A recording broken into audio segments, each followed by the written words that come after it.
क्या आपने कभी सोचा है, एक देव ने अपनी पूरी शरीर पिघलाकर पूरी पृथ्वी को बचाया था, और वो कोई और नहीं, स्वयं शिव के रुद्र अवतार थे। सतयुग के अंतिम चरण में पृथ्वी पर ऐसा विनाशकारी संकट आया कि जल का अस्तित्व ही मिट गया। घबराए हुए देवता, ऋषि और लोकपाल कैलाश पहुंचे और शिवजी से सहायता मांगी। प्रभु, जल बिना सृष्टि नहीं बचेगी।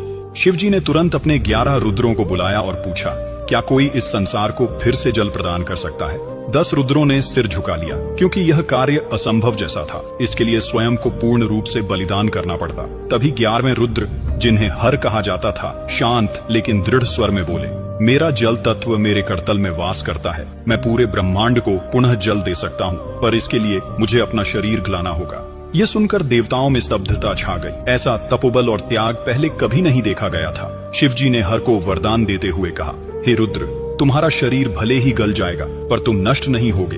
तुम्हें नया शरीर, नया रूप और नया नाम मिलेगा। मैं स्वयं तुम्हारे भीतर पूर्ण रूप से निवास करूंगा, ताकि तुम सृष्टि के कल्याण का कारण बनो। फिर हर ने अपना शरीर त्याग दिया, और उसी त्याग से नदियां पुनः बहने लगी, समुद्र भर गए और जीवन फिर से धरती पर लौट आया। और इसी दिव्य जल से जन्म हुआ एक अद्भुत बालक का, तेजस्वी, महाबली, शिवांश, बजरंग बली हनुमान। यह घटना सतयुग के चौथे चरण युग संधि काल में हुई मानी जाती है। जन्म के बाद शिवजी ने ही उन्हें वह मंत्र दिया जो आगे चलकर उनकी शक्ति का मूल बना, राम नाम का जप। आगे चलकर त्रेता युग में पवन पुत्र हनुमान ने केसरी नंदन के रूप में जन्म लिया, और वे राम के भक्त बनकर उनके साथ छाया की तरह रहे। इसीलिए कहा जाता है, हनुमान का जन्म सिर्फ एक चमत्कार नहीं, बल्कि स्वयं सृष्टि को बचाने वाला दिव्य पुनर्जन्म था।